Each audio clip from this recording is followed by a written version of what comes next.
très, très, très dur parce que il est effectivement 3h30 du matin, quand même, et elle a conduit toute la journée, entre autres.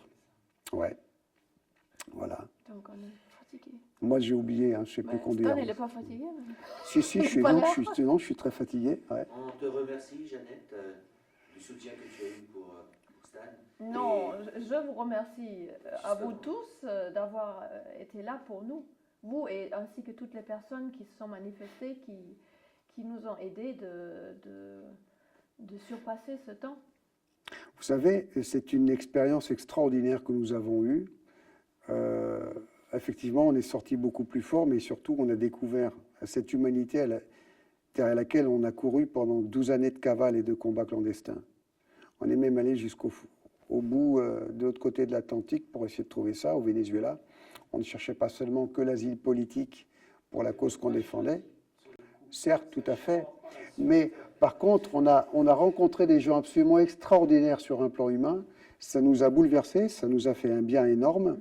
Et ça n'a été qu'à partir du moment où moi j'ai été arrêté qu'il y a eu ce phénomène qui fait que toute cette espèce de famille de cœur, de frères d'âme, ils sont sortis d'un petit peu partout et sont venus nous entourer.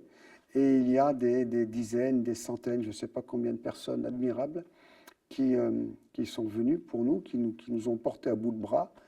Et c'est la plus merveilleuse chose qui pouvait nous arriver. Donc une expérience. Ouais. Ouais. Oui, comme tu expliquais tout à l'heure, dans les ténèbres les plus noires, il y a toujours les lumières qui arrivent comme par magie, quand on ne les attend pas. On te remercie d'être qui tu es, le Stan que l'on connaît aujourd'hui, toutes les histoires que Jeannette nous racontait.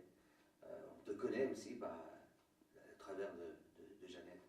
Et aujourd'hui, on est vraiment heureux de t'avoir devant notre caméra et ce témoignage que tu nous fais. Ouais, tout le plaisir est pour moi, vraiment. Et le plaisir est également pour nous et amplement partagé avec nos 47 000 abonnés qui sont certainement, certainement.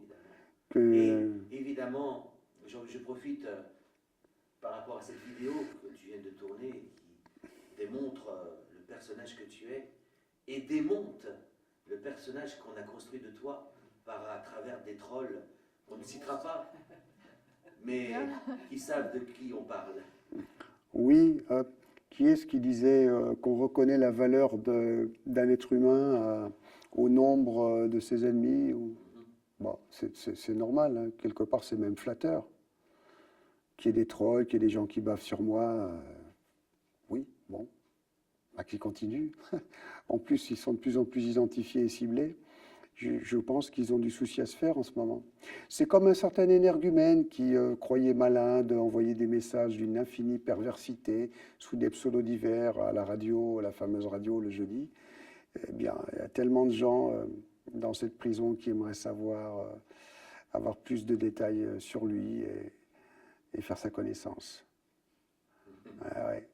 Donc c'est bien, moi j'invite les trolls et autres êtres malfaisants à continuer à s'exprimer et nous rendre un très grand service puisque nous sommes à l'heure du grand nettoyage. Oui, parce que j'ai l'impression que la vérité commence à sortir enfin. On dirait, hein? Oui, parce Ouais. qu'on avait... On dirait. On ne croyait plus hein, que... Et moi, j'invite les trolls non plus à se présenter sous des pseudos, abracadabrantes, qu'on ne comprend pas toujours, seulement avec leur vrai nom, comme nous on le fait. Hein. On se présente avec un visage découvert et avec nos vrais noms. Donc nous, on n'a rien à cacher, et ces trolls-là qui se cachent derrière les noms de plantes parfois. À l'exception d'un. À l'exception d'un. Ou d'une. D'une. Ah ben on en a un autre, celui auquel je faisais allusion, il utilisait effectivement des pseudos pour laisser des messages se voulant d'une très subtile perversité, mais il a commencé par se présenter et a parlé de la petite fille qu'il ne peut plus violer depuis 2010. Ouais. Donc non, quelquefois ils se présentent avec leur nom, parce qu'ils sont d'une outrecuidance absolue, perchés du haut de leur vanité. Ils pensent qu'ils sont intouchables. Mais je pense qu'en ce moment, ils doivent quand même commencer à se poser des questions. S'ils ne sont pas complètement idiots. S'ils ne sont pas complètement idiots. Et avant de nous quitter, en termes d'information, bien sûr, je voulais faire un peu de promo. Oui. Donc, en tant que gendarme, puisque vous avez bien compris que je suis toujours, plus que jamais, un gendarme, je voulais faire la promotion de l'admirable site d'information profession-gendarme, qui ne s'adresse pas uniquement aux gendarmes, mais à tout citoyen, bien sûr en premier aux corporations des forces publiques et des forces armées, mais à tout citoyen, où on trouve donc des informations absolument factuelles. Nous avons affaire tout de même à un ancien cadre de la gendarmerie, donc on est dans le fonctionnement cérébral du gendarme factuel qui analyse des faits et qui, sur des faits et des constats, cherche, encore un complotiste, à comprendre. Puis qu'est-ce que c'est qu'un complotiste si ce n'est un enquêteur qui émet des hypothèses de crime en considérant une scène de crime abominable?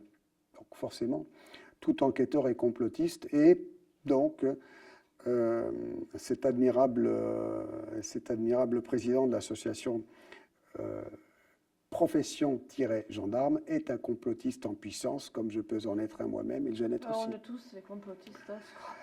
Donc, On ne répétera pas assez. Donc, profession-gendarme. Profession-gendarme est un site. .fr. Est un site qui est tenu par un ancien cadre, un cadre à la retraite de la gendarmerie, M.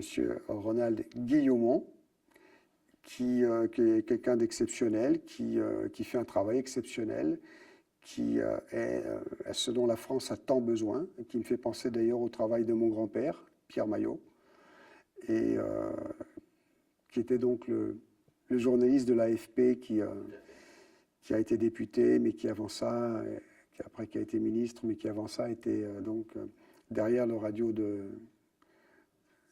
micro de Radio Londres. Avec sa célèbre phrase. Oui, avec sa célèbre phrase. Tu peux nous la dire, la phrase? Les Français parlent au français, et il y avait aussi ceci est un message personnel. Ouais. Quand il disait ceci est un message personnel, c'était un message codé pour la résistance, bien sûr. Ton grand-père. Oui, Pierre Maillot, de son nom de code, Pierre Bourdan. Mais en fait, je le salue toujours bien bas, bien sûr, par l'occasion. Mais là, en l'occurrence, je voulais absolument mettre le focus donc, sur cet équivalent contemporain que nous avons, ce type admirable, Ronald, qui est dans un ancien cadre de la gendarmerie et qui nous informe de ce dont nous avons réellement à prendre connaissance, s'agissant de ce complot qui est fait à la nation, au peuple souverain et à l'humanité, aux vivants, à travers son site Profession-Gendarme, qui a besoin de tout notre soutien et qui a surtout besoin qu'on honore le travail et le travail qu'il fait et les risques qu'il prend pour nous informer.